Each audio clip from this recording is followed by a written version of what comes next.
Welcome back to part 2 of my 5-part series on how to buy a home. In part 1, we talked about money, and now in part 2, we're going to be talking about the paperwork needed in order to go out and start looking for a home. So, who requires this paperwork? This paperwork is required by the National Association of Realtors, which means that it doesn't matter what state you are in the country, you will need these 4 documents that we are about to talk about. Now, your state might have additional paperwork that is needed prior to going out and looking for homes, but these are the documents required by the National Association of Realtors. So the first document that we'll be talking about is agency disclosure document. And I feel like realtors don't talk about this document enough, and this document is extremely important. And the reason why this document is important is because it tells you, the consumer, who your realtor is working for. So let's say you're driving down the street and you see a home that you're interested in and you call the number on the sign. Well, chances are that realtor works exclusively for that seller. So now when you as a buyer call that realtor has seller agency with that seller, which means they work for the seller's best interest and not your best interest. And as a consumer, you need to know who your realtor is working for. Are they working for you? Or are they working for the seller? Or are they working for both? So now let's use that same scenario. Let's say you called the number on the sign in front of a house. Now, yes, that realtor at the time may be working for the seller. However, they can be a dual agent, which means that they work for both you and the seller. However, they would have to get your permission, the seller and the seller's permission, in order to do dual agency. And dual agency is not allowed in every state in the United States, but it is allowed in some of the states. So you could possibly have dual agency. Another agency you can have besides seller agency, where the realtor works just for the seller, or dual agency, where they kind of work for both of you guys. And I'm going to get into that a little bit more. You can also have buyer agency, which means that they work exclusively for you. Now let's go back to dual agency for a moment. So when a realtor is doing dual agency, right? Agency is about whose best interest they're working in.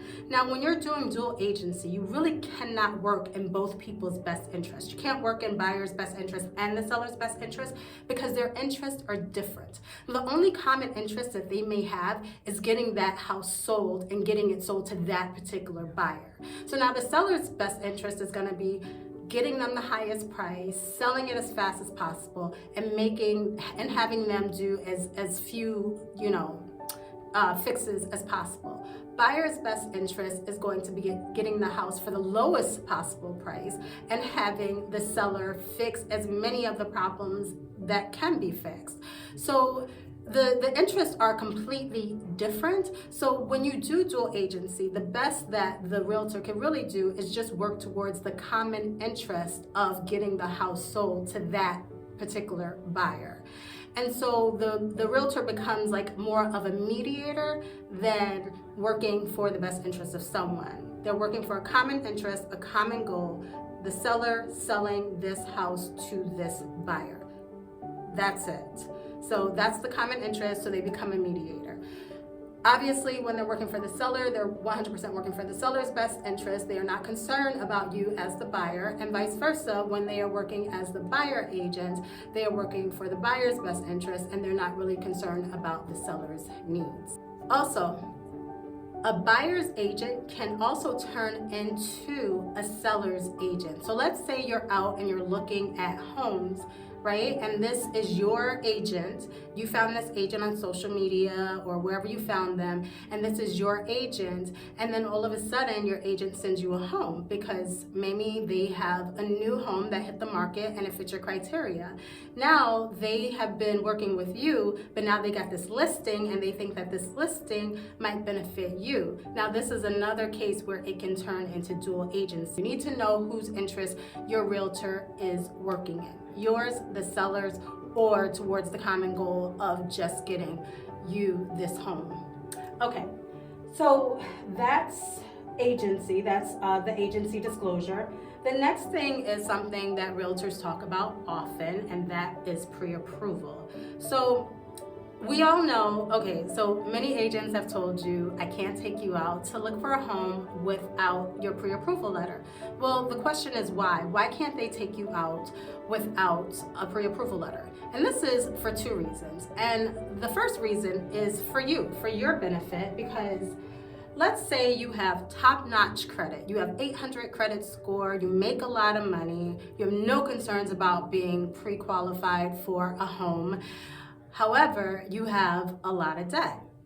Well, that's going to change the amount of home you can buy. So maybe your income says that you can buy $1 million home, but now once the bank looks at all your debt and they look at all your income and everything else you have going on, they say, nope, you can't afford $1 million home. We're not going to lend you money for $1 million home, but we will lend you enough money for a $500,000 home. So you don't want to waste time looking at $1 million homes when the bank is only going to lend you enough money for a $500,000 home.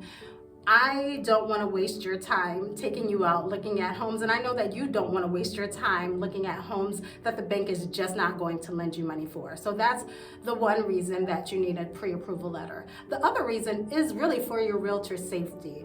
A lot of times people call us from Facebook, Instagram, social media, and we have no idea who these people are. They saw us on social media, and then they decide to use us as their realtors, which we are very grateful for. However, we don't know who they are.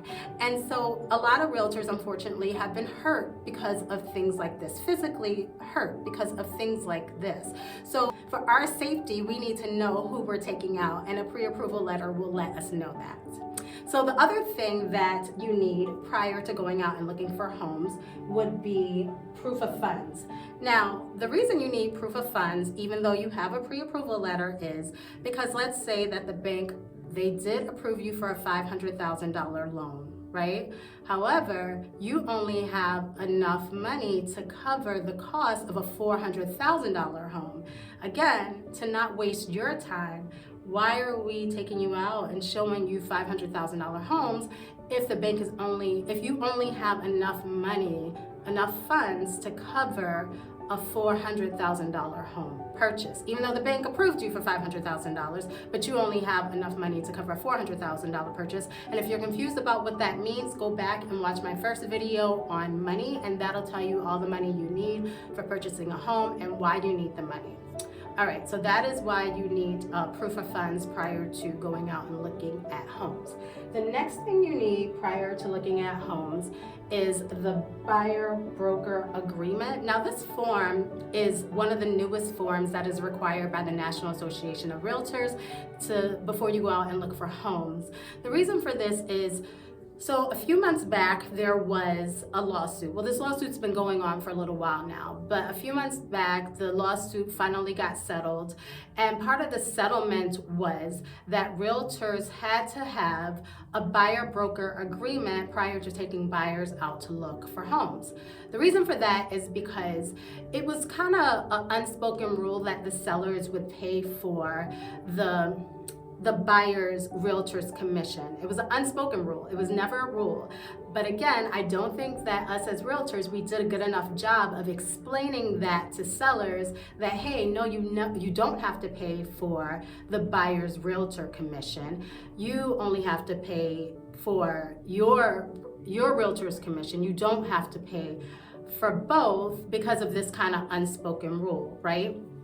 So now this still doesn't mean that sellers won't pay for the buyer's realtor, but instead it lets the buyer and the seller know how much the buyer's realtor is expecting for their payment, and it's giving the seller an opportunity to say, yes, I will pay this, no, I won't pay this, or yes, I will pay this, but I won't pay as much.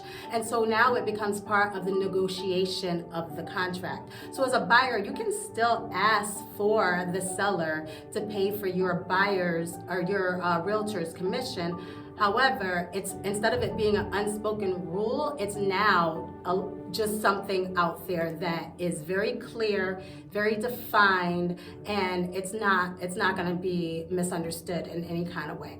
So these are the 4 forms that are required prior to going out and looking for homes. the agency disclosure, pre-approval letter, proof of funds, and buyer-broker agreement. My name is Kia Morrison. I am the broker and owner of West East Real Estate. As always, if you have any questions and you live in San Diego County and you need a realtor, give us a call. We have realtors all throughout San Diego. My number is 619-227-0592. And come back next week if you found this informative, and check out the next video, how to find a realtor. Have an amazing day.